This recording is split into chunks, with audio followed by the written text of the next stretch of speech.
Hello friends, welcome back to V Star Education YouTube channel. And दोस्तों, आज से start कर रहे हैं अपना क्रोमेटोग्राफी। ठीक है, क्रोमेटोग्राफी के अराउंड आपके 8 से 9 लेक्चर जाने वाले हैं, क्योंकि हम आपकी हर एक क्रोमेटोग्राफी को यहाँ पर डील करेंगे। ठीक है, तो हम यहाँ पर क्या क्या पढ़ने वाले हैं कि टाइप्स ऑफ क्रोमेटोग्राफी क्या होती है, उनके प्रिंसिपल क्या होते हैं, उनके इंस्ट्रूमेंटेशन किस प्रकार से काम करते हैं, एंड उनकी एप्लीकेशन क्या होती है। मतलब जो आपकी टाइप्स ऑफ क्रोमेटोग्राफी है, उन सभी चीज को हम पढ़ने वाले हैं। ठीक है ना। और गाइज, आज के इस लेक्चर में हम बेसिक आइडिया जो रहता है क्रोमेटोग्राफी के ऊपर, जो बेसिक टर्मिनोलॉजी है, उन सभी को डील करेंगे। ठीक है, आज का लेक्चर बहुत ज्यादा इंपॉर्टेंट होने वाला है, इस लेक्चर को मिस मत करना। आज का लेक्चर बस केवल आप ऐसे सुनना जैसे कि कोई मूवी सुनते हैं ना, मूवी देखते हैं, केवल बस आपको एक एक प्रकार से मूवी जैसा ही फील आएगा। ठीक है ना। मैं पूरी कोशिश करूंगा कि आपको मूवी जैसा ही फील करवाऊं। ठीक है, तो केवल आपको बस केवल सुनना है मेरे को। ठीक है, आपका बेसिक क्लियर हो जाएगा। लेक्चर थोड़ा लेंथी जाएगा क्योंकि काफी सारी ऐसी बात है जो कि मुझे आपको बतानी है इस लेक्चर में। ठीक है, तो चलिए आइए स्टार्ट करते हैं क्रोमेटोग्राफी से। बट गाइस, उससे पहले मैं आपको बता दूं, टेलीग्राम पे एक चैनल है वी स्टार एजुकेशन। जो भी मैं पढ़ाता हूँ, जितना भी मैंने आपको पढ़ाया है या फिर आगे पढ़ाऊंगा, इसके अलावा जितनी भी लाइफ साइंस की स्टैंडर्ड बुक होती है, वे आपको हमारे इस टेलीग्राम चैनल पे मिल जाएगी। जाकर के अभी ज्वाइन कर लो, लिंक मैं आपको डिस्क्रिप्शन में दे दूंगा। ठीक है ना। चैनल चैनल का नाम है वी स्टार एजुकेशन। आई बात समझ में। चलिए आइए स्टार्ट करते हैं क्रोमेटोग्राफी की। आपका क्रोमेटोग्राफी क्या होता है। बट गाइज, उससे पहले आपके लिए कुछ बेसिक, जैसे कि आपको पता है कि मैं आपको बेसिक ही करवाता हूं, तो वैसा मैं आपको कुछ कंडीशन दे रहा हूं। ठीक है ना। मैं आपको कंडीशन दे रहा हूं, आप मुझे जो है उन कंडीशन के आंसर बताओगे। अब मैं आपसे बोल रहा हूं कि भाई साहब, आपके घर में जो रोटी सिकती है, जो चपाती बनती है, रोटी के लिए जो आटा होता है, उस आटे को आप क्यों छानते हो, यानी कि जो रोटी बनाता है घर में, तो आटा क्यों छाना जाता है। ठीक है ना, आटा आपका क्यों छाना जाता है। आप मुझसे कहोगे कि सर इसका आंसर सिंपल सा है, हम आटे को इसलिए छानते हैं जिससे कि आपका क्या हो, मान लो ये आपका कोई भी आटा है, ये आपका कोई भी आटा है, आटे पे जो भूसा होता है, जो वीट होता है ना, वीट का जो छिक्कल होते हैं, वे आपके ऊपर ऊपर रह जाए, बाहर आ जाए, और आटे का जो अंदर का भाग होता है, पाउडरी भाग होता है, सिल्वरी भाग होता है, वो हमको आटे के रूप में मिल जाए। इससे क्या होगा कि जो हमारे छिटकल है वे ऊपर रुक जाते हैं, या फिर और भी अगर आटे में हमारे सुरसली वगैरह हो रही हो, कीड़े वगैरह हो रहे हो, तो वे आपके जो है ऊपर रुक जाते हैं। एंड हमको जो है केवल नीचे क्या मिलता है, हमें आटा मिलता है। इस आटे को जो है हमने छान लिया, यानी कि आपका जो है आटा सेपरेट कर दिया है। किससे? आपका जितने भी अनवांटेड या फिर अनयूजुअल थिंग्स थी, जैसे कि आपके कोई कीड़े मकोड़े, सुरसली वगैरह या फिर छिटकल वगैरह हो, उससे हमने जो है दूर कर दिया है आटे को। अब ये आटा हमारा खाने लायक हो गया है। तो यहाँ पर हमने आटे को सेपरेट कर लिया है, यहाँ पर हमने सेपरेट कर लिया है। मैं कहूंगा बहुत अच्छी बात है।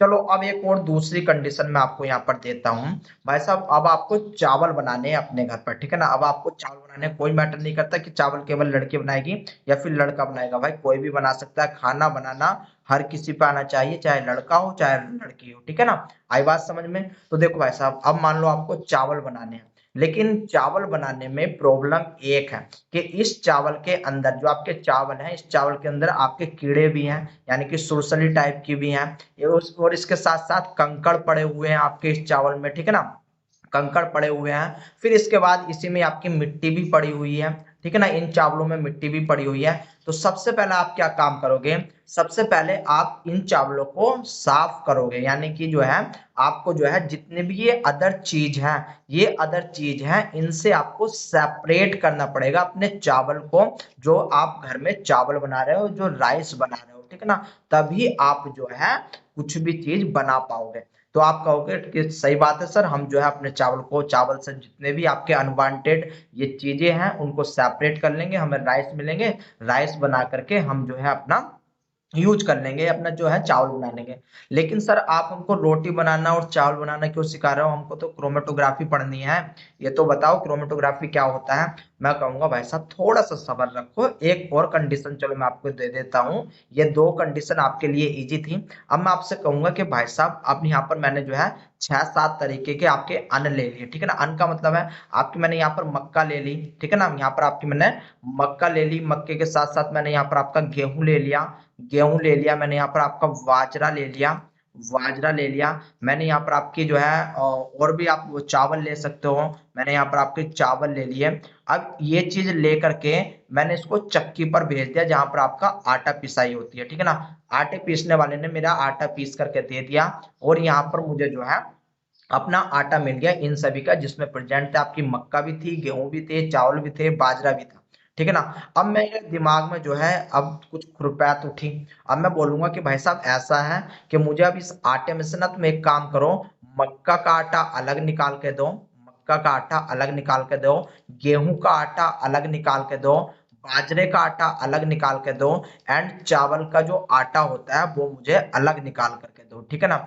अब आप बोलोगे कि सर अब आपके जाके हम हाथ जोड़ते हैं, हमारी बस की नहीं है, ऊपर का काम सही था, ऊपर का काम बढ़िया है, ये काम हमसे नहीं हो पाएगा, ठीक है ना। तो मैं ये कहूंगा कि भाई साहब ये जो आप सेपरेशन कर रहे हो ना, यहाँ तक जो आपने सेपरेशन करा, जो आपने सेपरेशन करा किसी मिक्सचर में से, आपने अपनी डिजायर चीज निकाली, ठीक है ना। किसी भी मिक्सचर में से, चाहे वो आपका आटा हो, आटे में से आपने जो जितने भी अनवांटेड जो भी थिंग्स थी उनको दूर कर दिया, आपने प्योर आटा ले लिया। फिर चावल में से आपने जितनी भी अनवांटेड चीज थी, चावल निकाल लिए, बाकी सबको आपने दूर कर दिया, यानी कि सेपरेट कर दिया। तो यहाँ पर क्या हो रहा है कि भाई साहब यहाँ पर भी आपकी क्रोमेटोग्राफी अप्लाई हो रही है, यहाँ पर भी आपकी क्रोमेटोग्राफी अप्लाई हो रही है, लेकिन आप उसको इजिली कर रहे हो तो आपको पता नहीं है। और यहाँ पर अगर मैं कहूँ कि मुझको इस मिक्स आटे में से, इस मिक्स आटे में से ये मक्का, गेहूं, बाजरा, चावल ये अलग करने हो, तो मैं कहूंगा कि भाई साहब इनको सेपरेट करने के लिए भी हमको क्रोमेटोग्राफी की जरूरत पड़ेगी। यानी कि क्रोमेटोग्राफी से मैं यहाँ पर आपका जितना भी मक्का है, गेहूं है, बाजरा है, चावल है, धान है, जो कुछ भी है, इस सैंपल में, इस मिक्सचर में से मैं आपका अलग कर सकता हूँ, ठीक है ना। मैं आपका अलग कर सकता हूँ, लेकिन उसके लिए मुझे एक टेक्निक्स का यूज करना पड़ेगा, जिसको मैं बोलता हूँ क्रोमेटोग्राफी, जिसको मैं बोलता हूँ क्रोमेटोग्राफी। अब आप कहोगे कि सर ऐसा क्या बात, अब मुझे क्रोमेटोग्राफी आपने तो कंफ्यूज कर दिया, नाम क्रोमेटोग्राफी है, काम कुछ और कर रहा है। तो मैं कहूंगा कि भाई साहब हाँ, नाम आपका क्रोमेटोग्राफी है, लेकिन काम इसका सेपरेशन का होता है। यानी कि क्रोमेटोग्राफी एक ऐसी टेक्निक्स है जिसमें हम किसी भी मिक्सचर में से, किसी भी मिक्सचर में से अपना डिजायर या फिर जिसकी हमें नीडेड है, यानी कि जो आपका, देखो यहाँ पर आप समझने की कोशिश करो, मैं आपको और भी अच्छे से इसको समझाने की कोशिश करता हूँ। मान लो यहाँ पर आपका एक मिक्सचर है, इस मिक्सचर में आपका जो है अमाइनो एसिड प्रेजेंट है। आपको पता होगा कि 22 टाइप के स्टैंडर्ड अमाइनो एसिड है, पहले 20 टाइप के होते थे, लेकिन अब 22 है, ठीक है ना। तो यहाँ पर आपके अमाइनो एसिड प्रेजेंट है। अब अमाइनो एसिड को हालांकि मैंने आपको पूरा पढ़ा रखा है, इसमें आपके बेसिक अमाइनो एसिड भी होते हैं एंड आपके एसिड अमाइनो एसिड भी होते हैं। जो आपके बेसिक अमाइनो एसिड होते हैं वे होते हैं आपके एचआर के, ठीक है ना, मैंने आपको बता रखा था एचआर के। एंड जो आपके एसिडिक होते हैं वे होते हैं आपके डी ईडी, ठीक है ना। ईडी आपको एस्पार्टेट एंड आपका ग्लूटामेट। तो इतनी बात आपको याद रखनी है। अब मैं आपको कहूंगा कि भाई साहब ये जो आपने मिक्सचर ले रखा है ना, ये जो मिक्सचर ले रखा है, इस मिक्सचर में से आप जो है मुझे एसिड को अलग करके दे दो, यानी कि जितने भी आपके एसिड अमाइनो एसिड हैं, जितने भी आपके एसिड अमाइनो एसिड हैं, एसिड अमाइनो एसिड को मुझको आप जो है अलग करके दे दो। तो ये जो सेपरेशन आप करोगे, ये जो सेपरेशन आप करोगे ना, ये सेपरेशन ही आपका कहलाता है क्रोमेटोग्राफी। आई बात समझ में, यही कहलाता है क्रोमेटोग्राफी। तो इस क्रोमेटोग्राफी से हम क्या काम कर सकते हैं कि आपका जो है, जो एक मिक्सचर था अमाइनो एसिड का, वहां से हम आपका स्पेसिफिक टाइप के जो अमाइनो एसिड है, जैसे कि एसिड अमाइनो एसिड या फिर base amino acid, hydrophilic amino acid, hydrophobic amino acid, उनको हम सेपरेट कर सकते हैं, अलग कर सकते हैं। और यही टेक्निक्स का जो है, ये हम कैसे कर सकते हैं, तो इस टेक्निक्स के लिए हमें क्रोमेटोग्राफी की जरूरत होगी, रिक्वायरमेंट होगी, ठीक है ना। अब यहाँ पर मान लो ये तो आपका अमाइनो एसिड था, मैं एक और कंडीशन यहाँ पर आपको देता हूँ। मान लो आपके पास मिक्सचर है, इसमें आपके 20 टाइप्स के कंपाउंड है, ठीक है ना, 20 टाइप्स के कंपाउंड है। मान लो किसी में आपका एल्यूमिनियम है, कोई मेटल है, कोई नॉन मेटल है, ठीक है ना, मेटल में भी आपके डिफरेंट डिफरेंट टाइप के हैं, ठीक है। तो आपके 20 टाइप के कंपाउंड यहाँ पर प्रेजेंट है, ठीक है ना, 20 टाइप के कंपाउंड प्रेजेंट है। अब यहाँ पर जो है मेरा मान लो कोई डिजायर है, डिजायर कोई आप ये कह सकते हो कि डिजायर कंपाउंड है, मुझे एक कंपाउंड यहाँ से सेपरेट करना है, ठीक है ना। मुझे पता है कि 20 टाइप्स के कौन कौन से यहाँ पर जो है कंपाउंड है, लेकिन उनमें से मुझे केवल और केवल एक कंपाउंड को सेपरेट करना है, अलग करना है। सेपरेट करने के साथ साथ मुझे उसकी जो है क्वांटिटी भी चेक करनी है कि वो कितनी क्वांटिटी में इस मिक्सचर में प्रेजेंट है, ठीक है ना, इस मिक्सचर में आपका वो प्रेजेंट है। और इसके साथ साथ मुझे क्वालिटी भी देखनी है, ठीक है ना, मुझे आपकी क्वालिटी भी देखनी है। यानी कि मैं यहाँ पर बता सकता हूँ कि आपका ये जो 20 टाइप्स के कंपाउंड है, इनकी जो है क्वालिटी क्या है, एंड यहाँ पर जो है कौन सा कंपाउंड कितनी मात्रा में यानी कि कितनी क्वांटिटी में प्रेजेंट है। तो वो सारी की सारी चीजें गाइज मैं आपका क्रोमेटोग्राफी से बता सकता हूं। तो अब आपको क्रोमेटोग्राफी की पावर पता चली होगी कि आप क्रोमेटोग्राफी से क्या क्या काम कर सकते हो। आई बात समझ में? यानी कि मैं यहाँ पर कह सकता हूँ कि क्रोमेटोग्राफी एक ऐसी टेक्निक्स है जिसके थ्रू आप किसी मिक्सचर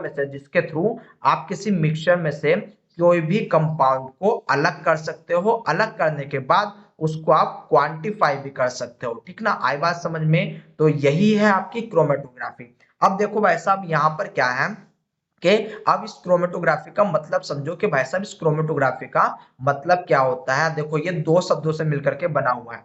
एक आपका क्रोमा प्लस टोपोग्राफी, यानी कि क्रोमो प्लस टोपोग्राफी। तो क्रोमो का मतलब होता है यहाँ पर कलर, ठीक ना, क्रोमो का मतलब होता है यहाँ पर कलर, एंड टोपोग्राफी का मतलब होता है टू राइटिंग, ठीक ना, टू राइटिंग या फिर टू राइट। तो इसका मतलब तो अब बिल्कुल ही अलग आ रहा है। काम कुछ और हो रहा है, हमारा काम तो सेपरेशन का हो रहा है, लेकिन यहाँ पर कलर का क्या काम, कलर का यहाँ पर क्या काम। तो भाई साहब कलर का काम आया, जो साइंटिस्ट थे, जो आपके साइंटिस्ट थे ना जिन्होंने इस क्रोमेटोग्राफी को डिस्कवर किया, उनका नाम था सुवेट, ठीक ना, उनका नाम था सुवेट, जो कि रसिया के रहने वाले थे। इन्होंने 1903 में एक पेपर पब्लिश किया जिसमें सबसे पहले क्रोमेटोग्राफी का जिक्र किया गया, ठीक है ना, क्रोमेटोग्राफी का जिक्र किया गया। इसलिए जो सुवेट थे इनको फादर ऑफ क्रोमेटोग्राफी भी बोला जाता है, फादर ऑफ क्रोमेटोग्राफी भी बोला जाता है। तो चलिए आइए एक प्रकार से इनका सबसे पहले एक्सपेरिमेंट देख लेते हैं कि इन्होंने किस प्रकार से एक्सपेरिमेंट किया, एंड किस प्रकार से इन्होंने टर्म दी क्रोमेटोग्राफी, किस बेस पे इन्होंने नाम दिया क्रोमेटोग्राफी, वो सारी चीज हम देख लेते हैं, ठीक है। तो यहाँ पर मैं आपको जो है एक्सपेरिमेंट बता रहा हूँ सुवेट का, जो कि आपका 1903 में पेपर पब्लिश किया गया था। यहाँ पर इन्होंने क्या काम किया, इन्होंने जो है भाई साहब लीफ उठाई, जो ग्रीन लीफ होती है, आपको पता है लीफ का कलर कैसा होता है, आपका बेसिकली ग्रीन होता है यहाँ पर, ठीक है ना। तो इन्होंने 6-7 लीफ ली। इस लीफ को उन्होंने क्रश किया, किसी ग्राइंडर से कर लो, या फिर आप जो है सिलबट्टे से कर सकते हो। मतलब अगर मैं एक आपको गांव की लैंग्वेज बताऊं तो सिलबट्टा, या फिर आपको जो है किसी मिक्सी में जो है इनको जो है क्रश कर सकते हो। क्रश करने के बाद इनको जो है पेस्ट मिल गया, यानी कि जो इस लीफ का पेस्ट था वो इनको जो है पेस्ट मिल गया। इन्होंने जो है पेस्ट यहाँ पर रख लिया। ये जो पेस्ट है ये कौन से कलर का था, ये भी आपके ग्रीन कलर का था। बहुत सही बात। इसके बाद इन्होंने क्या काम किया, इसके बाद गाइस इन्होंने कॉलम लिया, ठीक है ना, एक कॉलम लिया। ये कॉलम क्या होता है बात करूंगा। तो आपका कुछ इस प्रकार से आपने जो है इंस्ट्रूमेंट देखा होगा, जो कि आपका केमिकल लेबोरेटरी में मिल जाता है, लेबोरेटरी में आपको इजीली मिल जाता है, ठीक है ना। ये आपका जो है इन्होंने एक इंस्ट्रूमेंट लिया इस प्रकार से, इसको हमने बोल दिया कॉलम, इसको हमने क्या बोल दिया कॉलम। अब इन्होंने क्या काम किया, इस कॉलम में इन्होंने भाई साहब चूना भर लिया। इन्होंने यहां से लेकर के और यहां तक इन्होंने जो है चूना भर लिया, ठीक है ना, इतना इन्होंने चूना भर लिया यहाँ पर। इससे देखो अंड यहाँ पर सबसे नीचे इन्होंने क्या भरा, तो सबसे नीचे इन्होंने जो है थोड़ा सा अपनी एक प्रकार से कह सकते हो जो रेत होता है ना, रेत टाइप का भर लिया, ठीक है ना, जहां पर आपके बहुत छोटी छोटी कंक्रीट होती है, मार्केट में अवेलेबल होती है, ठीक है ना भाई। तो इन्होंने उस चीज को भर लिया। आप एक प्रकार से नॉर्मल समझने की भाषा में रेत समझ सकते हो, ठीक है ना। तो इन्होंने यहाँ पर आपका रेत ले लिया, या फिर इन्होंने कंकड़ यहाँ पर स्टार्टिंग में भर ली। यहाँ पर आपकी ये कंकड़ भरी हुई है, और इसके ऊपर इन्होंने ये चूना फिट कर दिया, यानी कि कैल्शियम कार्बोनेट इन्होंने यहाँ पर फिट कर दिया, यहाँ पर इन्होंने भर दिया। अब इसके बाद क्या काम किया इन्होंने भाई साहब, इस कैल्शियम कार्बोनेट पे, इस कैल्शियम कार्बोनेट पे से आपका जो जो इन्होंने आपका पेस्ट बनाया था, एक ड्रॉपर लिया, ड्रॉपर की सहायता से आपकी जो है दो तीन बूंद आपकी यहाँ पर अप्लाई कर दी, ठीक है ना। यानी कि यहाँ पर जो है ये सैंपल आपका यहाँ पर आ चुका है। मान लो ये आपका इतना सैंपल यहाँ पर फिट हो चुका है।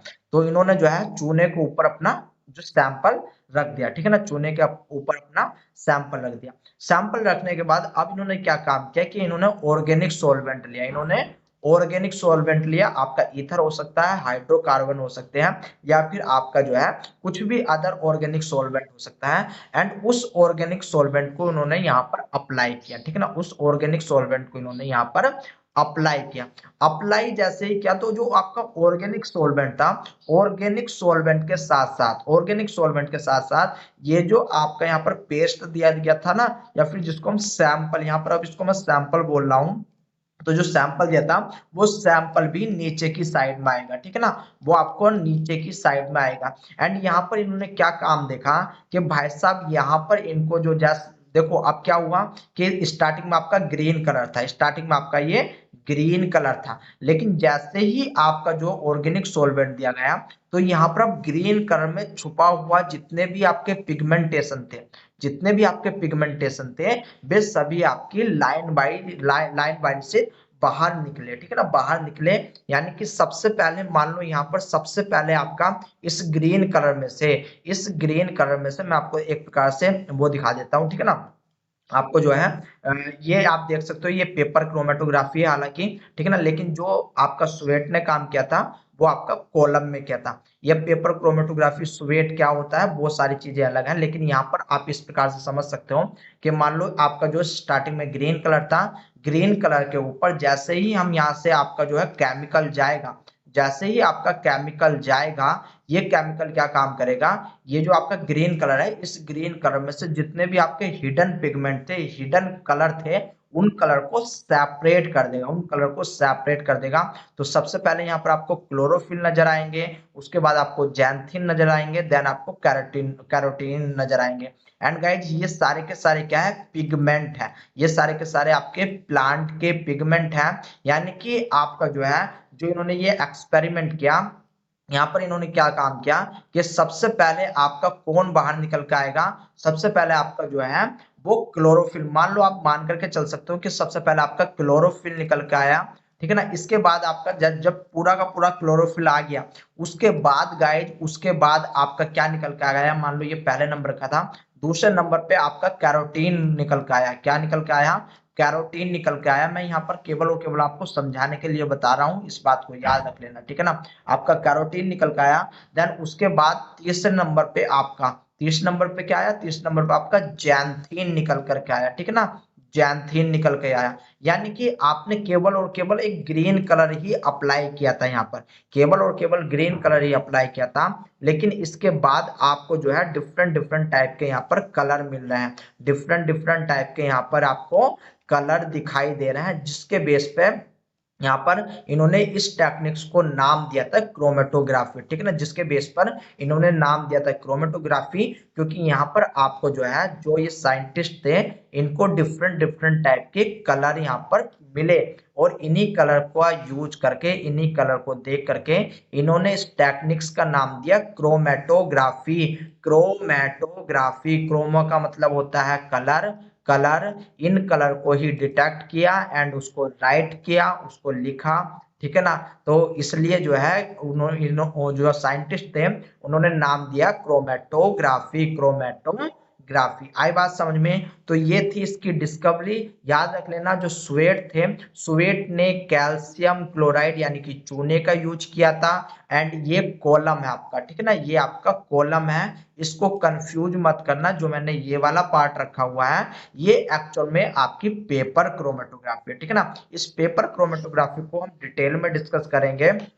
हालांकि इसमें क्या होता है, थोड़ा सा मैं यहाँ पर आपके लिए बता देता हूँ कि भाई साहब आपका जो है हमने पेस्ट बना लिया, ये आपका जो है यहाँ पर हमने पेस्ट बना लिया, ये प्लांट की लीफ का पेस्ट है, ठीक है ना, लीफ का पेस्ट है।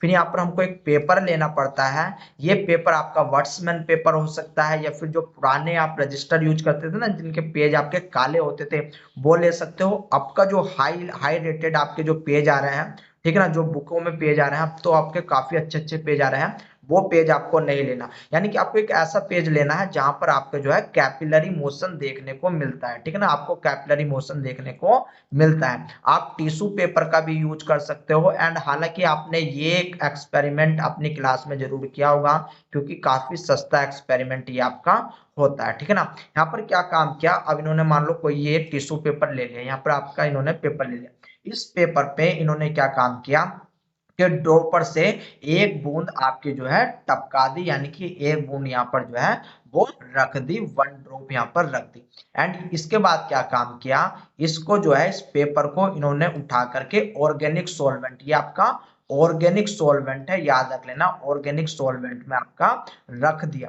अब ये ऑर्गेनिक सॉल्वेंट में जैसे ही रखा, तो यहाँ पर देखो ज्यादा नहीं रखा, केवल और केवल इतना पार्ट यहाँ पर टच करवाया, केवल और केवल इतना पार्ट ही डिप करेंगे, जो आपका लोड सैंपल एरिया, इसको लोड सैंपल एरिया बोल देते हैं, ये आपका ऊपर ही रह जाता है। तो यहाँ पर क्या होगा कि जो आपका ऑर्गेनिक सॉल्वेंट है, वो कैपिलरी के थ्रू आपका जो है ऊपर की तरफ बढ़ेगा, वो आपका जो है ऊपर की तरफ बढ़ेगा, ठीक है ना, ये आपका ऊपर की तरफ बढ़ने वाला है। तो जैसे जैसे ऊपर बढ़ेगा, तो ये जो आपका ग्रीन कलर का जो सैंपल है, जो पिगमेंट है, अब इसके अंदर से जितने भी आपके डिफरेंट डिफरेंट टाइप के कलर होते हैं, उन कलर का आपको जो है एक अलग से ही बैंड मिलेगा, ठीक है ना, इस पेपर पे अलग से ही आपको बैंड मिलेगा, जिसके बेस पे हम बोल सकते हैं कि भाई साहब ये आपका कैरोटीन है, ये आपका जैंथोफिल है, ये आपका क्लोरोफिल है। तो यहाँ पर देखने की कोशिश करो, सबसे पहले यहाँ पर पूछा भी जाता है, आप सी एक्स सी याद कर सकते हो, यानी कि जो सबसे पहले अगर जो स्वेट ने एक्सपेरिमेंट किया था, यहाँ पर सबसे पहले आपका जो है कैरोटीन निकलेगा, यहाँ पर सबसे पहले आपका कैरोटीन निकलेगा, यानी कि नंबर 1 पे आपका कैरोटीन निकलेगा। दूसरे नंबर पे आपका जैंथीन निकलेगा, दूसरे नंबर पे क्या निकल रहा है, जैंथीन निकलेगा। एंड तीसरे नंबर पे आपका क्लोरोफिल निकलेगा, ठीक है ना, क्या निकलेगा, क्लोरोफिल आपका बाहर आएगा, ठीक है ना। आई बात समझ में, आई होप आपकी अभी तक केवल ये बेसिक बातें हैं, ये बेसिक बात आपके समझ में आई होगी, ठीक है ना। तो चलिए आइए स्टार्ट करते हैं, थोड़ा बहुत पढ़ने की भी कोशिश करते हैं कि आपका क्रोमेटोग्राफी क्या होता है, किस प्रकार से काम करता है। यानी कि chromatography is a physical method for separation of compound from a mixture, ठीक है ना, फ्रॉम ए मिक्सचर, एक मिक्सचर में से किसी कंपाउंड को अलग करना, वो कहलाती है आपकी chromatography. Tswett Russian botanist referred as a father of chromatography, he is a credit for the development of chromatography, यानी कि इन स्वेट ने ही आपका क्रोमेटोग्राफी को डेवलप किया था। He employed the technique to separate various plant pigments such as chlorophyll, xanthophyll by passing solution of these compound through the glass column. जो हमने column बनाया था ना, वो आपका ग्लास का था। हम देखेंगे अभी कॉलम कैसा होता है, ट्यूब क्या होती है, प्लेन सरफेस क्या होते हैं, सब चीज देखने वाले हैं। बट केवल और केवल अभी आप केवल इस कॉलम को याद रख लेना कि उन्होंने ग्लास कॉलम में आपका क्या काम किया, आपका जो है वो सिलिका, यानी कि जो है उसमें कैल्शियम कार्बोनेट भर दिया। देन उसके ऊपर उन्होंने सैंपल रखा, सैंपल रखने के बाद ऑर्गेनिक सॉल्वेंट दिया, जिसके थ्रू क्या हुआ, जो कलर के बेस पे आपका सेपरेशन हो गया, ठीक है ना, कलर के बेस पे सेपरेशन हुआ। एक्चुअल में कलर के बेस पे सेपरेशन हुआ था, तो इसलिए स्वेट ने नाम दे दिया क्रोमेटोग्राफी, इसलिए नाम दे दिया आपका क्रोमेटोग्राफी, यानी कि the separated species appeared as a colour band on the column which accounts for the name he choose the method, जिसके बेस पे उन्होंने जो है क्रोमेटोग्राफी नाम दिया, ठीक है ना। अब बात समझ में आई कि क्रोमेटोग्राफी कहाँ से हुआ, यानी कि जो पिगमेंटेशन था, पिगमेंटेशन डिफरेंट डिफरेंट टाइप के पिगमेंटेशन आपके जो है सेपरेट किए गए, and way different different type के आपको क्या प्रोवाइड करा रहे थे, कलर प्रोवाइड कराते, जिसमें से वहां पर जो है उन्होंने नाम दिया क्रोमेटोग्राफी। क्रोमो का मतलब होता है कलर, ग्राफियन का मतलब होता है टू बी राइटिंग, ठीक है ना। यानी कि आपका राइट करना लिखना, ठीक है ना। आई बात समझ में? तो अब आपके समझ में थोड़ा बहुत आया होगा क्रोमेटोग्राफी का कि आपका क्रोमेटोग्राफी किसको बोलते हैं एंड ये आपका किसने दिया था। आप इस चीज को आप बड़े ही ध्यान पूर्वक देख सकते हो कि मान लो ये आपका कॉलम है, ये पूरा का पूरा यहाँ से लेकर के यहाँ तक एक गिलास का कॉलम बनाया हुआ है। गिलास के कॉलम बनाने के बाद यहाँ पर आपका जो है वो चूना भरा गया है, ये आपका चूना है। इस चूने के ऊपर आपका सैंपल को दिया गया, ये आपका क्लोरोफिल है, फिर ऊपर से आपका ऑर्गेनिक सॉल्वेंट डाला गया, ये आपका हाइड्रोकार्बन हो सकता है, ईथर हो सकता है, ठीक है ना। तो आपका जो है ऑर्गेनिक सॉल्वेंट हो सकता है। फिर इसके बाद जैसे जैसे आपका ये जो इन्होंने ऊपर से ऑर्गेनिक सॉल्वेंट डाला था, ये जैसे जैसे नीचे आएगा, ये जैसे जैसे नीचे आएगा तो यहाँ पर जो सैंपल के अंदर जितने भी कलर है वे सारे के सारे कलर आपके जो है अलग हो जाएंगे, वे सारे के सारे कलर आपके अलग हो जाएंगे। जैसे कि आपको यहाँ पर डिफरेंट डिफरेंट टाइप के कलर चमक रहे हो। तो ये दिया था आपका स्वेट ने। आपका जो है ये आपकी जो कब करी थी, वैसे एक्सपेरिमेंट तो कर दिया था 19 में ही, लेकिन जो पेपर पब्लिश किया था वो किया था आपका 1903 में। आई बात समझ में? आई होप आपकी बात समझ में आई होगी। इसी को हम लिक्विड एडजॉर्प्शन कॉलम क्रोमेटोग्राफी बोलते हैं। अब यहाँ पर एडजॉर्प्शन का मतलब क्या होता है, ठीक है ना, कॉलम का मतलब क्या होता है, तो अभी आपको केवल इतना नहीं ध्यान देना, आगे मैं आपको बताने वाला हूँ, ठीक है ना। ये सारी चीज अभी मैं आपको बताऊंगा। इल्यूट क्या होता है, इल्यूट क्या होता है, वो सारी चीज गाइज मैं आपको बताने वाला हूँ, ठीक है ना। बट यहाँ पर मैं आपको थोड़ा सा बता देता हूँ। देखो यहाँ पर एक शब्द आया आपका इल्यूएंट, ठीक है ना, यहाँ पर एक शब्द आया है इल्यूएंट, कहाँ पर चला गया, ये रहा, यहाँ पर शब्द आया है इल्यूएंट। ये जो हम डाल रहे हैं ना, ये जो हम, चाहे आपका सैंपल हो, चाहे आपका ऑर्गेनिक सोलवेंट हो, इस चीज को हम बोलेंगे इल्यूएंट। इस चीज को क्या बोलेंगे, इस चीज को बोलेंगे हम इल्यूएंट। जबकि जो आपका यहाँ पर नीचे आपको प्राप्त होगा, इसको बोलेंगे हम इल्यूएट। इसको क्या बोलते हैं गाइस, इसको बोलते हैं हम इल्यूएट बोलते हैं, ठीक है ना। यानी कि आपको इल्यूएट मिला। एंड इस प्रोसेस को, ये जो आपका प्रोसेस हो रहा है, यानी कि ऊपर से डालना है नीचे से निकलना है, इसको बोलते हैं हम इल्यूशन। इसको क्या बोलते हैं, इल्यूशन। आपका आगे लिखा हुआ है, तो यहाँ पर मैं पहले आपको समझा ही देता हूँ कि क्या आपका इल्यूशन होता है एंड क्या आपका इल्यूएट होता है, उस चीज को देखने की कोशिश करो। तो देखो भाई साहब, यहाँ पर जो आपका सैंपल है, जो सैंपल है उसको बोलता है आपका एनालाइट। एनालाइट यानी कि अन एनालाइट और सोल्यूट। जो आपका सैंपल होगा वो सोल्यूट ही होगा, जैसे कि आपको पता है, is the chemical entity being analyse, यानी कि जिसको हमें एनालाइज करना होता है, यानी कि जो सैंपल है उसको बोलते हैं आपका एनालाइट। इसके बाद इल्यूएंट। इल्यूएंट आपका आता है, अन इल्यूएंट is a solvent used to carry the component of a mixture through a stationary phase. It is an alternative term used to the mobile phase. इस सब चीज का क्या मतलब है, यहाँ पर देखो आपकी मोबाइल फेज का क्या मतलब है, स्टेशनरी फेज का क्या मतलब है, मैं आपको बताऊंगा, ठीक है ना। मैं आपको बताऊंगा। यहाँ पर नॉर्मली से आप देख सकते हो कि यहाँ से जो भी हम डालेंगे वो सारा का सारा क्या कहलाएगा, आपका इल्यूएंट कहलाता है, इल्यूएंट कहलाता है। एंड जो आपको नीचे मिलता है, जो प्रोडक्ट के रूप में आप कह सकते हो जो मिलता है, उसे हम इल्यूएट बोलते हैं। उसे हम क्या बोलते हैं, इल्यूएट बोलते हैं। सैंपल को हम बोलते हैं एनालाइट। सैंपल को हम बोलते हैं एनालाइट, ठीक है। और हमने जो, याद रखो, हमने जो वो कॉलम में आपका भरा था ना, चूना भरा था, वो जो हमने चूना भरा था, तो वो हमको एक प्रकार से स्टेशनरी फेज प्रोवाइड करवाता है। स्टेशनरी फेज क्या होता है बताऊंगा मैं आपको। तो यहाँ पर हमारा जो है, जो हमने कॉलम के अंदर ये भरा हुआ है मटेरियल, इसको हम बोलते हैं आपका स्टेशनरी फेज, याद रख लेना अभी के लिए। और इसके बाद जो हम ऊपर से ऑर्गेनिक सोलवेंट डाल लेते हैं, जो हम आपका ऑर्गेनिक सोलवेंट डाल लेते हैं, उसको बोलते हैं मोबाइल फेज। उसको क्या बोलते हैं, आपका मोबाइल फेज बोला जाता है। यानी कि मोबाइल फेज क्या होता है, आपका सॉल्वेंट होता है जो कि मूव करता है कॉलम में। मान लो ये आपका कोई भी यहाँ पर कॉलम है, इस कॉलम के ऊपर जो भी आपका हमने ऑर्गेनिक सॉल्वेंट है वो डाला है, वो मूव मूव करेगा इस स्टेशनरी पे, इस कॉलम के अंदर, वो कहलाता है आपका मोबाइल, ठीक ना, वो कहलाता है आपका मोबाइल फेज। अभी बताऊंगा, हालांकि मैं इसको सेपरेटली बताऊंगा आपको, ठीक है ना। एंड स्टेशनरी क्या होता है, जो इस कॉलम के अंदर भरा हुआ होता है, यानी कि substance that stay fix inside the column.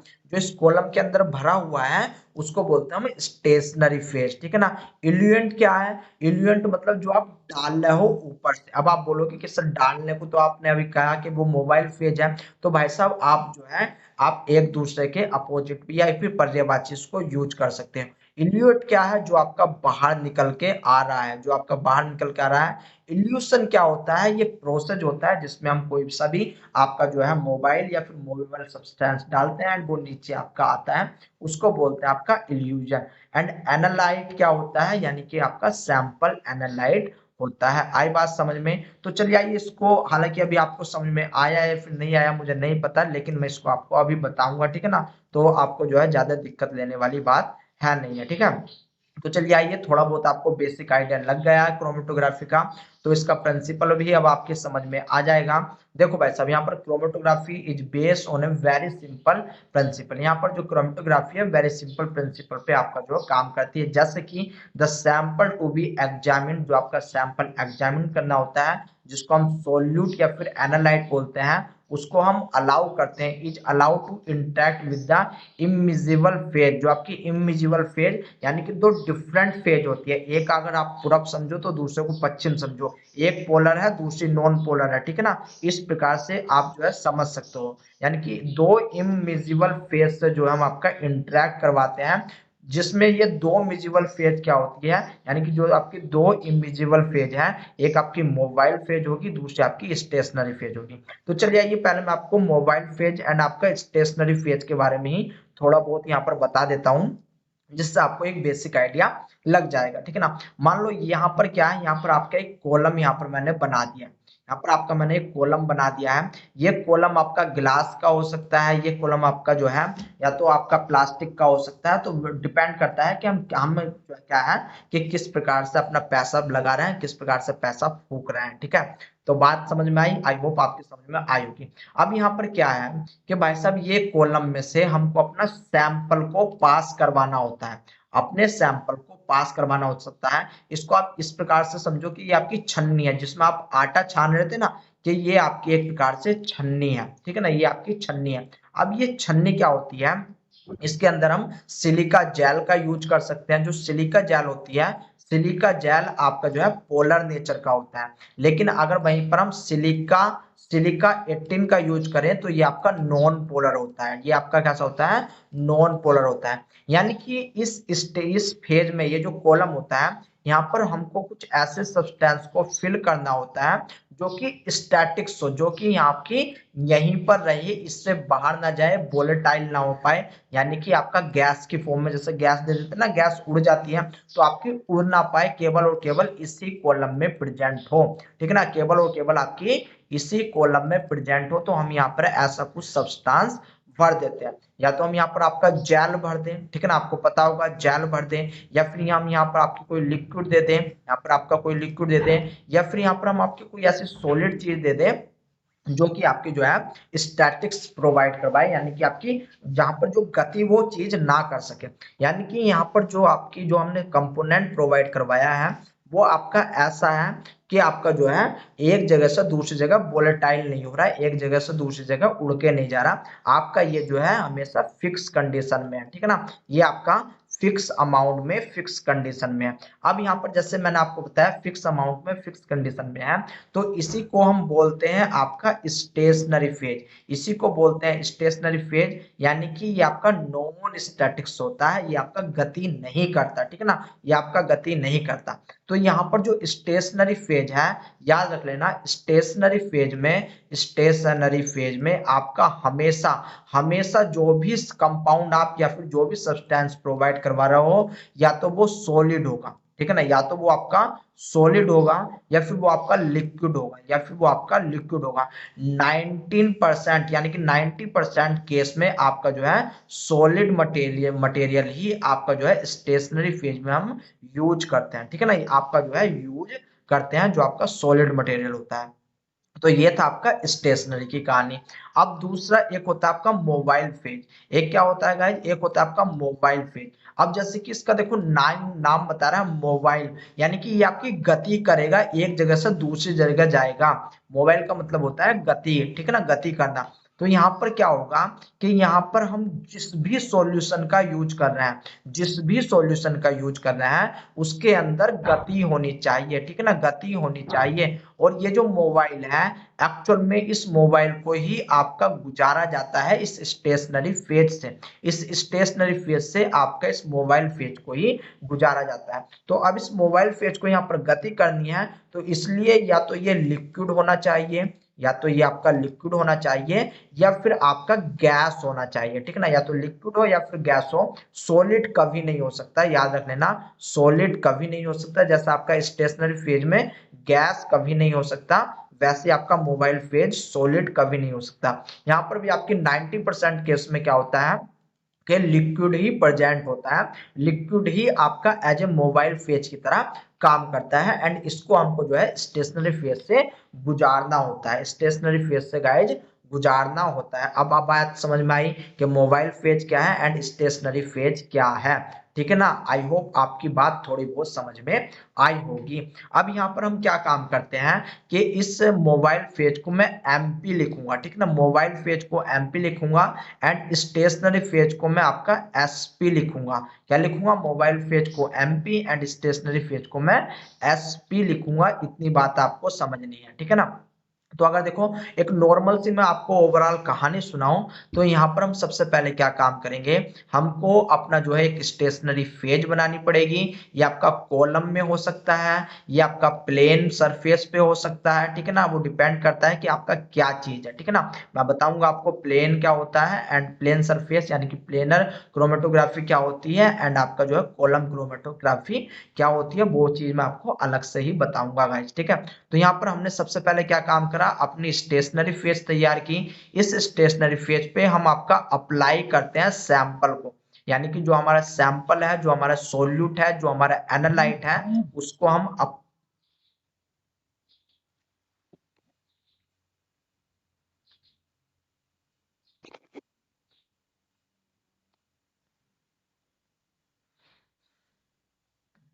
जो हमारा सैंपल है, जो हमारा एनालाइट है, उसको हम अप्लाई करते हैं, जिसके फलस्वरूप हमको क्या मिलता है, बाद में आपका इल्यूट मिलता है, ठीक है ना। यानी कि ये आपका यहाँ पर देखने की कोशिश करो।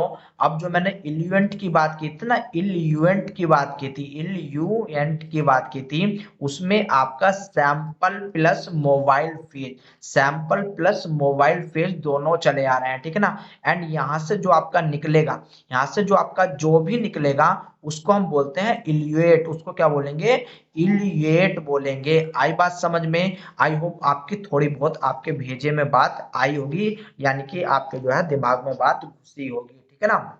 इतनी बात समझ में आ गई, बहुत अच्छी बात। दूसरी बात यहाँ पर और एक चीज देखने की कोशिश करो कि भाई साहब ये जो मोबाइल फेज है, इसका नेचर एंड जो स्टेशनरी फेज है, इनका नेचर अपोजिट होगा हमेशा, ठीक है ना। अगर आपका मोबाइल फेज पोलर है तो स्टेशनरी फेज नॉन पोलर होगा, ठीक है ना, स्टेशनरी फेज आपका नॉन पोलर होने वाला है। आई बात समझ में।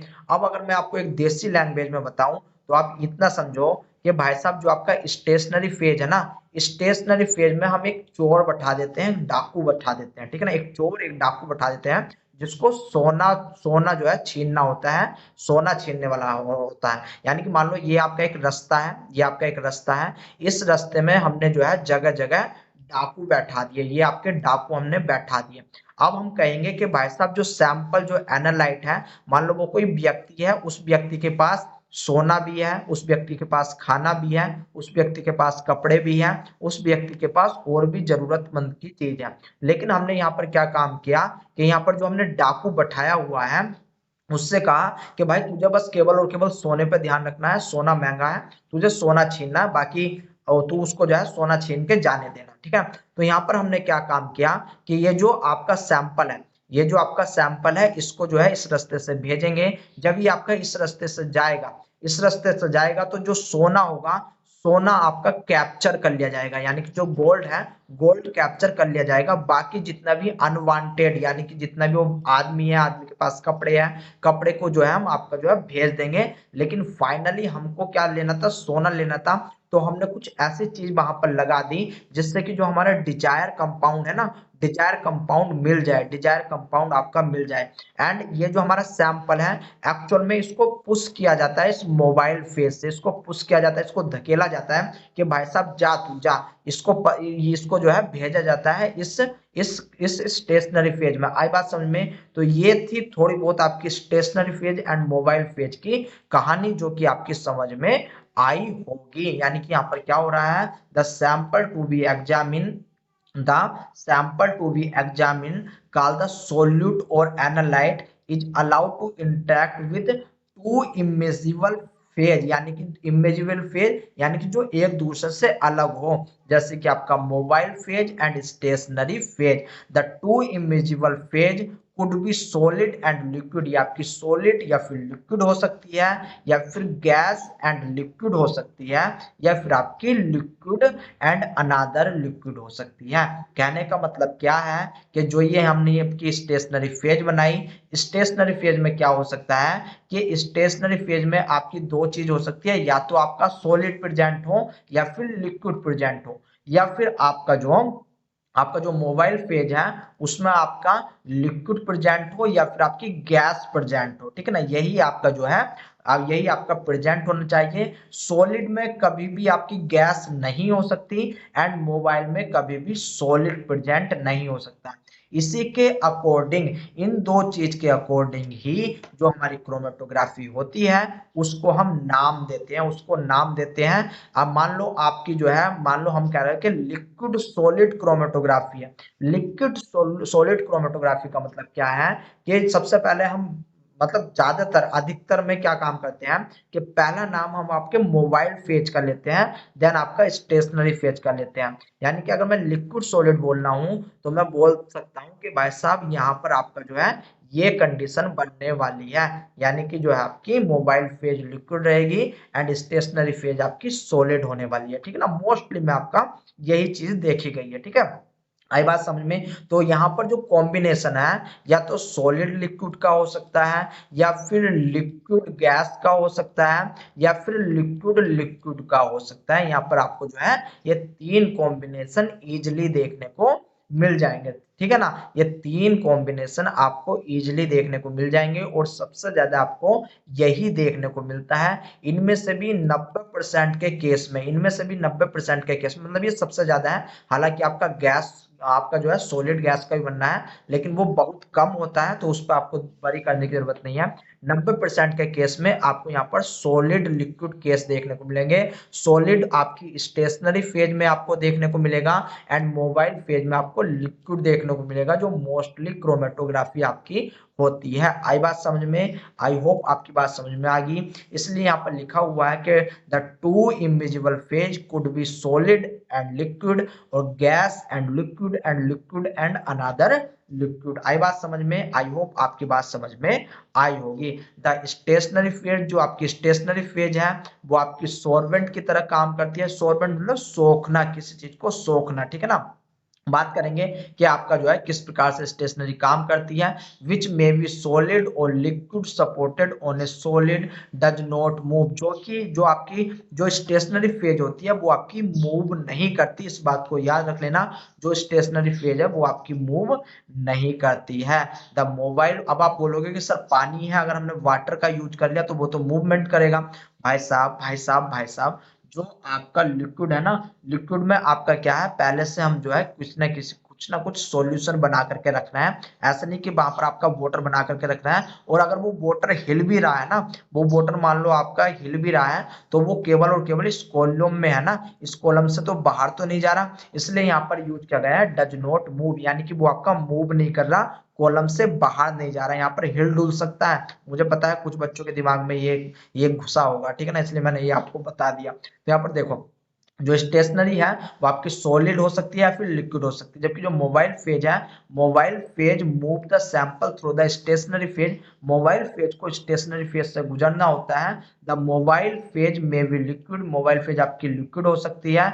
अगर लिक्विड हुई तो वो कहलाएगी आपकी लिक्विड क्रोमेटोग्राफी, अगर गैस हुई तो वो कहलाएगी आपकी गैस क्रोमेटोग्राफी। आई बात समझ में? And all chromatographic method involve passing a mobile phase through a stationary या फिर इमोबाइल फेज, यानी कि जो आपकी स्टेशनरी फेज होती है वो इमोबाइल नेचर में होती है, जबकि जो आपकी मोबाइल फेज, जो आपकी स्टेशनरी फेज होती है वो इमोबाइल फेज में होती है, और जो आपकी मोबाइल फेज होती है वो आपकी मूवमेंट के फेज में होती है। इस बात को आपको याद रखना है, यानी कि गति कौन करेगा, गति करेगी मोबाइल फेज, एंड आपका जो एक जगह अड़ियल बैठा हुआ है, एक जगह आपका जो है झगड़ के बैठा हुआ है, वो आपका स्टेशनरी फेज। आई बात समझ में। एंड देखो यहाँ पर the two phase are chosen so that the component of the sample distribute themselves between the mobile and stationary phase to varying degree. ठीक है ना, यहाँ पर क्या होता है कि जब किसी सैंपल को इन दोनों के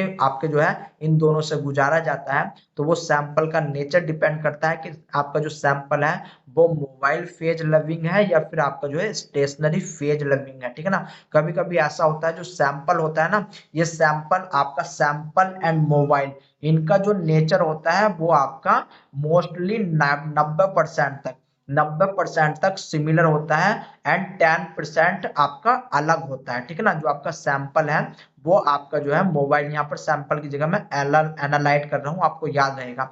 एनालाइट एंड मोबाइल फेज का जो हम सैंपल यूज कर रहे हैं मोबाइल फेज के अंदर, उसमें आपका मोबाइल फेज से 90% सिमिलर है, लेकिन आपका 10% डिसिमिलर है।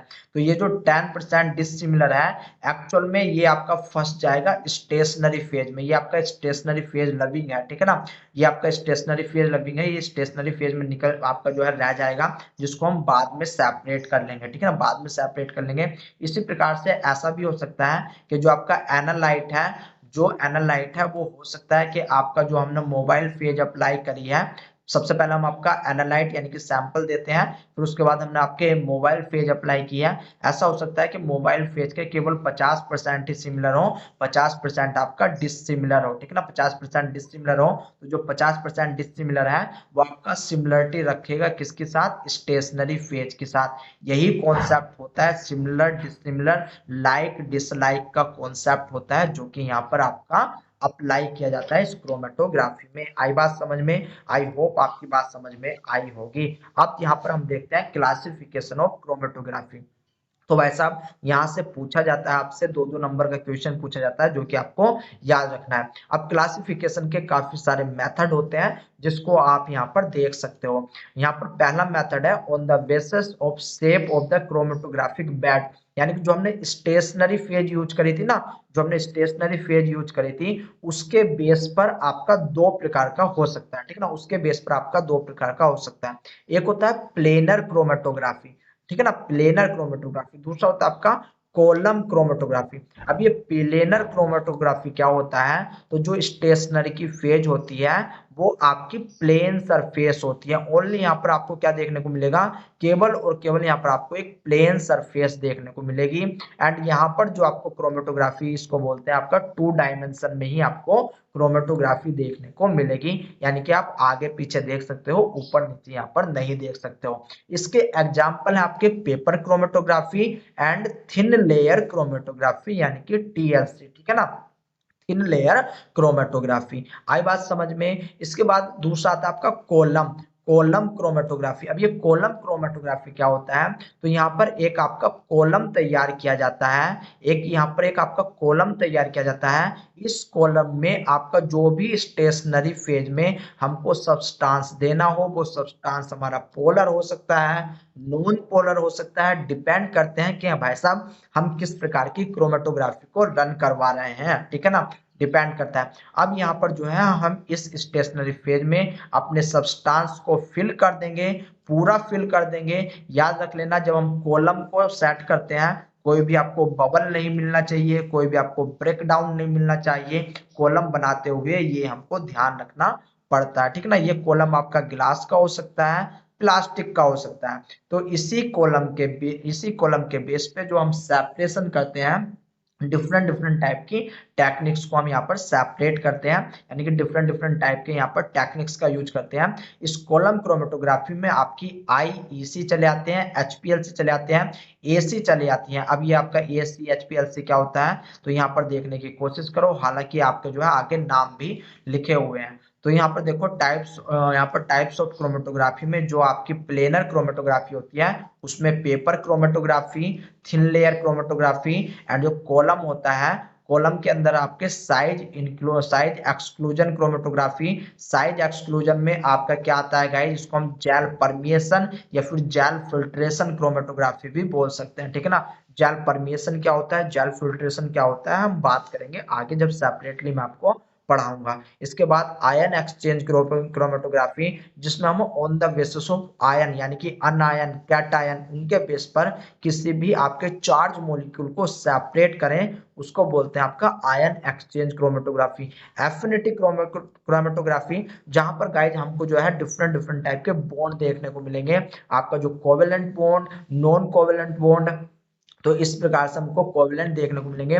जैसे कि आपका एंटीजन एंटीबॉडी, ठीक है ना, आपका एंटीजन एंटीबॉडी, या फिर आप जो आपका जो है डिफरेंट डिफरेंट टाइप के जैसे कि एंजाइम्स, उसके कोएंजाइम्स होते हैं, तो इस प्रकार से आपको एफिनिटी देखने को मिलेगी। आई बात समझ में। इसके बाद रिवर्स फ्रेज क्रोमेटोग्राफी, आपका हाइड्रोफोबिक इंट्रैक्शन क्रोमेटोग्राफी, आपका हाइड्रोफिलिक इंट्रैक्शन क्रोमेटोग्राफी भी होता है, हाई परफॉर्मेंस लिक्विड क्रोमेटोग्राफी जिसको हम एचपीएलसी बोलते हैं, गैस क्रोमेटोग्राफी जो कि आपकी कॉलम क्रोमेटोग्राफी में ही चली आती है। आई बात समझ में। तो ये था आपका कॉलम क्रोमेटोग्राफी, ठीक है ना, ये क्या था, ये था आपका कॉलम क्रोमेटोग्राफी, ठीक है। इसके बाद दूसरा बेस आ जाता है, तो ये पूछे जाते हैं, आपको नाम याद रखने हैं कि कॉलम में कौन सा आता है, प्लेनर में कौन सा आता है। प्लेनर में आपको केवल दो ही नाम याद रखने हैं, paper chromatography, thin layer chromatography, बाकी जितने बच गए सारे के सारे आपके कॉलम में यूज होने वाले हैं, ठीक है ना। और ये कॉलम आपको थ्री डायमेंशनल रिजल्ट प्रोवाइड करवाता है, इस बात को आपको याद रखना है। फिर दूसरा बेस देखो कि base on the physical state of mobile and stationary phase, specifically mobile phase के बेस पे हम जो है क्रोमेटोग्राफी को आपका जो है डिफ्रेंशिएट करते हैं, अलग करते हैं, ठीक है ना। जैसे कि आपका गैस क्रोमेटोग्राफी, जैसे कि आपका लिक्विड क्रोमेटोग्राफी, ठीक है ना। गैस क्रोमेटोग्राफी, लिक्विड क्रोमेटोग्राफी, अगर आपका मोबाइल फेज गैस है तो उसको बोलेंगे gas chromatography, mobile phase liquid है तो उसको बोलेंगे हम लिक्विड क्रोमेटोग्राफी। आई बात समझ में, आई होप आपकी बात समझ में आई होगी, ठीक है ना। इसके बाद बेस ऑन द पोलैरिटी, यानी कि जो आपका स्टेशनरी फेज है एंड मोबाइल फेज है, इसमें पोलैरिटी क्या होगी, कौन पोलर होगा कौन नॉन पोलर होगा, उसके बेस पे भी हम आपका डिफरेंशिएट करते हैं। जैसे कि यहाँ पर देखने की कोशिश करो, जो आपका पोलैरिटी है उसके बेस पे दो प्रकार के हो सकते हैं, एक होता है आपका नॉर्मल फेज, दूसरा होता है आपका रिवर्स फेज, ठीक है ना, नॉर्मल फेज एंड आपका रिवर्स फेज। तो यहाँ पर जो नॉर्मल फेज रहता है, नॉर्मल फेज में जो स्टेशनरी फेज होगा वो आपका पोलर होने वाला है, वो आपका पोलर होने वाला है, एंड जो आपका मोबाइल फेज होगा वो आपका नॉन पोलर होगा, वो आपका नॉन पोलर होगा। तो इसको याद रखने के लिए आप याद रख सकते हो, जो नॉर्मल फेज होती है, नॉर्मल फेज में जो स्टेशनरी होता है वो आपका सॉलिड होता है, ठीक है ना, सॉलिड होता है, एंड 90% केस में आपको यही देखने को मिलता है नॉर्मल फेज क्रोमेटोग्राफी। आई बात समझ में। अब जैसे कि देखो दूसरा इसका नाम बता रहा है रिवर्स फेज, तो यहाँ पर आप रिवर्स कर सकते हो, जो आपकी स्टेशनरी फेज है वो आपको नॉन पोलर मिलेगा, एंड जो आपकी मोबाइल फेज है वो यहाँ पर गाइज आपको पोलर नेचर की मिलेगी, ठीक है ना, वो पोलर नेचर की मिलने वाली है। अब यहाँ पर मैं आपको एक और एग्जांपल आपको बता देता हूँ, ठीक है ना, आप उसको याद रख लेना। देखो भाई साहब, सिलिका के बारे में आप सभी ने सुना होगा, ठीक है ना, सिलिका के बारे में आप सभी ने सुना होगा। तो सिलिका क्या है, सिलिका एक पोलर सब्सटेंस है, सिलिका एक पोलर सब्सटेंस है, लेकिन जब हम सिलिका के अंदर कार्बन फिट करते हैं, कार्बन को ऐड करते हैं, तो इसको हम मान लो हमने बना दिया आपका silica silica carbon 80, silica carbon 80। तो ये सिलिका कार्बन 80 आपका काम करना स्टार्ट कर देती है नॉन पोलर की तरह, यानी कि ये आपका जो है नॉन पोलर में कन्वर्ट हो जाएगी, नॉन पोलर में अलग हो जाएगी। एक पूरी की पूरी मैंने आपको लिस्ट दे रखी है कि आपकी जो है कौन पोलर की तरह काम करता है, कौन नॉन पोलर की तरह काम करता है, वरी करने की जरूरत नहीं है, आगे आपको मिल जाएगी, ठीक है ना। तो ये आपके हो गए 3 बेस। नंबर 4 क्या है कि नंबर 4 इंपोर्टेंट है, ये आपका प्रिंसिपल मैकेनिज्म, ठीक है ना, जो आपकी मैकेनिज्म होती है, जो प्रिंसिपल होते हैं उसके बेस पर हमने जो है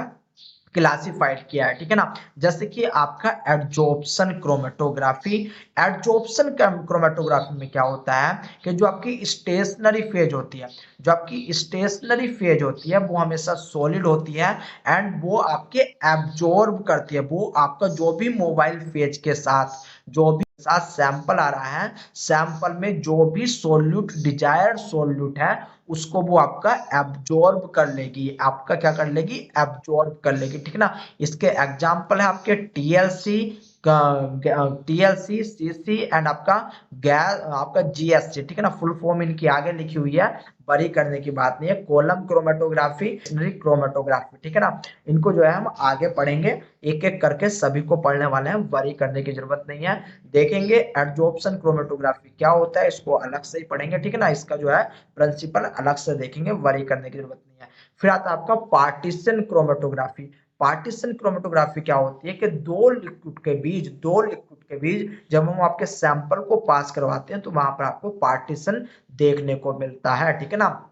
इसी के बेस पर हम यहाँ पर नाम रखते हैं इसका पार्टीशन क्रोमेटोग्राफी। पार्टीशन में आपका लिक्विड जो सॉलिड फेज होती है वो भी लिक्विड होती है एंड जो आपकी मोबाइल फेज होती है वो आपकी मोस्टली लिक्विड होती है, वो मोस्टली आपकी लिक्विड होती है।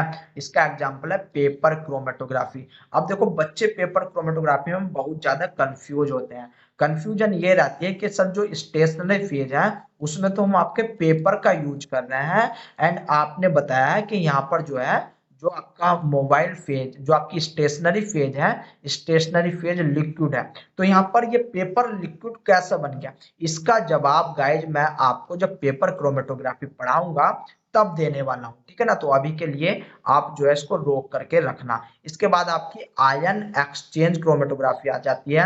आयन एक्सचेंज क्रोमेटोग्राफी में भी जो आपका एसपी यानी कि स्टेशनरी फील्ड होती है वो सॉलिड बेस लाइन होती है, यानी कि आपके बेस लाइन पे जो है आपका सॉलिड को अटैच कर दिया जाता है एंड जो आपकी मोबाइल फेज होती है वो होती है लिक्विड। इसी के बेस पे आपकी एन आयन एंड आपकी कैट आयन के में जो है अलग होती है, यानी कि दो प्रकार की होती है आयन एक्सचेंज क्रोमेटोग्राफी। यहाँ पर एक्सचेंज का क्या मतलब है, इस एक्सचेंज का मतलब देखेंगे कि यहाँ पर क्या चीज एक्सचेंज हो रही है, ठीक है ना, किस प्रकार से हो रही है, तो इसको हम एक दूसरी क्लास में सेपरेटली पढ़ेंगे। इसके बाद एफिनिटी क्रोमेटोग्राफी, आपने देखा होगा कि भाई साहब यहाँ पर आपकी जो है एफिनिटी क्रोमेटोग्राफी इंट्रैक्शन बनेंगे, ठीक है ना। यहाँ पर आपकी बॉन्डिंग होगी, यहाँ पर आपकी स्पेसिफिकली बॉन्डिंग होगी, देखेंगे बात करेंगे। जो यहाँ पर आपकी जो स्टेशनरी फेज होती है उसमें सॉलिड होता है एंड जो मोबाइल फेज होती है उसमें आपका लिक्विड या फिर गैस होता है। जैसे कि इसके एग्जांपल एंटीजन एंटीबॉडी, कार्बन के साथ जो कार्बोहाइड्रेट्स होता है, कार्बोहाइड्रेट के साथ आप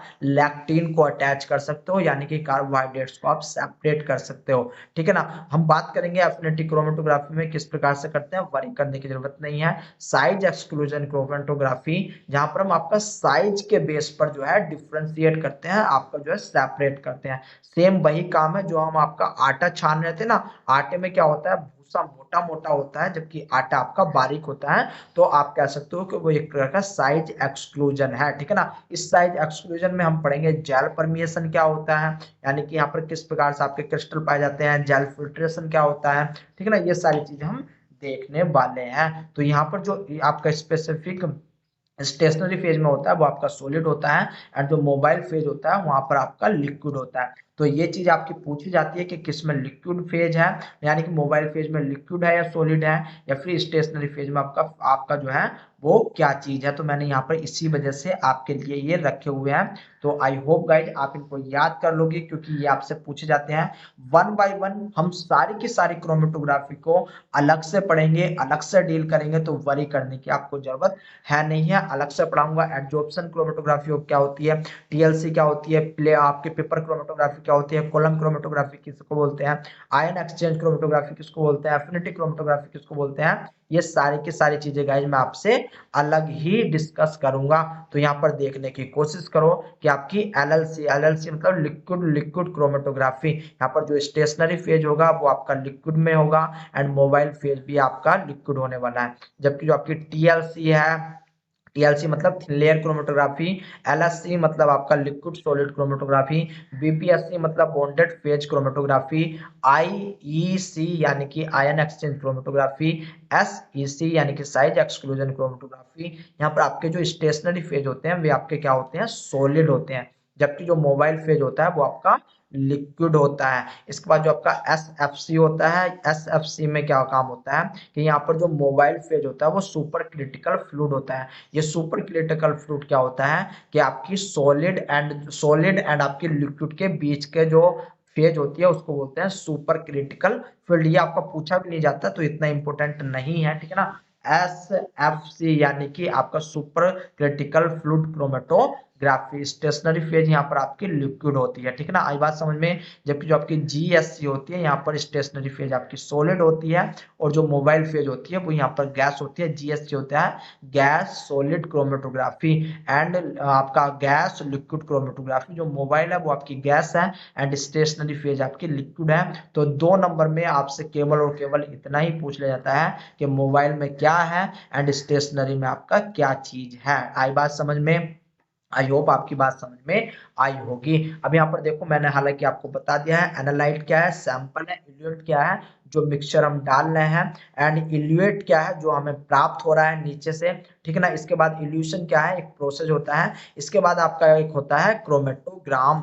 क्रोमेटोग्राम एक डायग्राम होता है जो कि आपको अपनी स्क्रीन पर यानी कि जो कंप्यूटर स्क्रीन होती है, कंप्यूटर स्क्रीन पे शो होता है, जहां पर आपको डिफरेंट डिफरेंट टाइप के इस प्रकार से रेंजिंग मिलती है, ठीक है ना। आई बात समझ में, यानी कि ये आपका जो है जैसे कि आप किसी चीज का वो देखते हो, ग्राफ देखते हो, तो सेम ही आपका क्रोमेटोग्राफी का ग्राफ होता है। आई बात समझ में, आई होप आपकी बात समझ में आई होगी, ठीक है ना।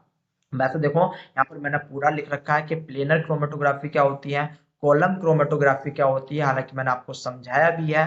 जो प्लेनर क्रोमेटोग्राफी है, प्लेनर क्रोमेटोग्राफी आपकी फ्लैट एंड प्लेनर सरफेस पर प्रेजेंट होती है, ठीक है ना, फ्लैट एंड प्लेनर सरफेस पर प्रेजेंट होती है। इसके एग्जांपल होते हैं आपके टीएलसी एंड पेपर क्रोमेटोग्राफी। जबकि जो आपका कॉलम क्रोमेटोग्राफी होता है, कॉलम क्रोमेटोग्राफी में आपका एक कॉलम बना रहता है। ये कॉलम आपका जो है आपका किसका हो सकता है, या तो प्लास्टिक का हो सकता है या फिर आपका ग्लास का हो सकता है, जिसमें हम सब्सटेंस को फिल करते हैं जो कि आपको नॉन मूवमेंट यानी कि नॉन आपको जो है मूवमेंट स्टेट प्रोवाइड करवाता है। आई बात समझ में, आई होप आपकी बात समझ में आई होगी, ठीक है ना। यानी कि यहाँ पर जो है आप आसानी से इसको समझ चुके हो। तो यहाँ पर देखने की कोशिश करो। हालांकि आपका पेपर क्रोमेटोग्राफी दिखाया गया है, इसको मैं अलग से डील करूंगा। यहाँ पर देखो आपको कॉलम दिखाए गए हैं, ये आपका कॉलम बना हुआ है, ये पूरा का पूरा एक कॉलम कहलाता है। ये आपका गिलास का हो सकता है, ये आपका जो है वो या तो गिलास का हो या फिर आपका जो है प्लास्टिक का हो। यहाँ पर स्टेशनरी फेज भरी जाती है। इस स्टेशनरी फेज को भरते समय हमें ये याद रखना है कि भाई साहब इस स्टेशनरी फेज में कोई ब्रेक ना आए, यानी कि कोई आपको आपको जो है एक प्रकार से तैड़, जिसको हिंदी में बोल देते हैं तैड़, आपको तैड़ ना मिले, किसी प्रकार का बबल फॉर्मेशन ना हो, ठीक है ना, बबल फॉर्मेशन ना हो। तो ये सारी चीजों का आपको ध्यान रखना पड़ता है। फिर इसके बाद क्या होता है कि हम इसमें आपका आसानी से सैंपल को लोड करते हैं। मान लो ये आपका सैंपल लोड कर दिया गया है, फिर इसके बाद आपका ऑर्गेनिक सॉल्वेंट देते हैं जिसको मोबाइल फेज बोलते हैं। एंड गाइस इसके बाद हमारा जो जो सैंपल होता है वो आपका जो है नीचे की तरफ आना स्टार्ट हो जाता है, जिसमें हमें डिफरेंट डिफरेंट टाइप के आपके जो है सैंपल मिलते हैं, यानी कि इल्यूट मिलते हैं। इनको हम इल्यूट बोल देते हैं, इनको क्या बोलते हैं, इल्यूट मॉलिक्यूल बोल देते हैं। आई बात समझ में, आई होप आपकी बात समझ में आई होगी। अब base on the mobile and stationary phase, अगर देखो भाई साहब हम आपके मोबाइल फेज के बेस पे आपके जो है डिवाइड करते हैं। ये आपका गैस क्रोमेटोग्राफी, गैस क्रोमेटोग्राफी मतलब मोबाइल फेज में आपकी गैस का यूज हो रहा है। लिक्विड क्रोमेटोग्राफी मतलब मोबाइल फेज में आपका लिक्विड का यूज हो रहा है। आई बात समझ में, आई होप आपकी बात समझ में आई होगी। And based on the mechanism यानी कि प्रिंसिपल क्या होता है, प्रिंसिपल यानी कि किस प्रकार से सेपरेशन हो रहा है, उसके बेस पर हम स्पेसिफिकली 5 भागों में डिवाइड कर सकते हैं, जैसे कि एडजॉर्प्शन, जैसे कि पार्टीशन, जैसे कि साइज एक्सक्लूजन, जैसे कि एफिनिटी, जैसे कि ion exchange chromatography.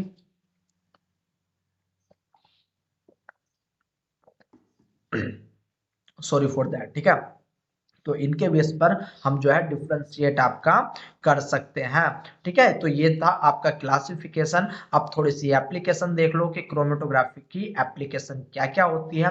The chromatography technique is used for the separation of amino acid, यानी कि अमाइनो एसिड का सेपरेशन कर सकते हैं, किसी प्रोटीन का सेपरेशन कर सकते हैं, कार्बोहाइड्रेट्स का सेपरेशन करते हैं, वाइटामिन का सेपरेशन कर सकते हैं, मिनरल्स का आपका जो है सेपरेशन कर सकते हैं, किसी केमिकल का सेपरेशन कर सकते हैं। And it is also used for the analysis of drugs, drugs को सेपरेट करके उसकी एनालिसिस कर सकते हैं, हार्मोन्स को सेपरेट कर सकते हैं, वाइटामिन को सेपरेट कर सकते हैं।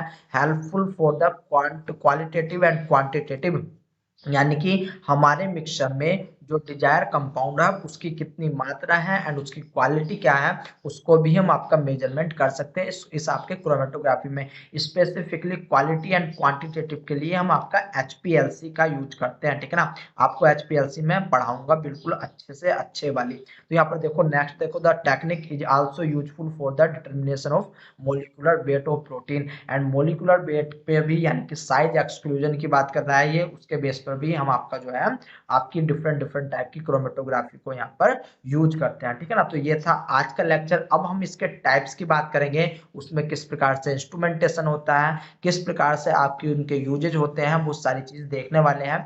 तो चलिए आइए, मिलता हूँ मैं आपसे नेक्स्ट क्लास में। यही आपका बेसिक था, जितना भी बेसिक था, ठीक है ना, यही आपको याद रखना है। तो मिलता हूँ मैं आपसे नेक्स्ट क्लास में दोस्तों, तब तक के लिए टाटा एंड बाय बाय।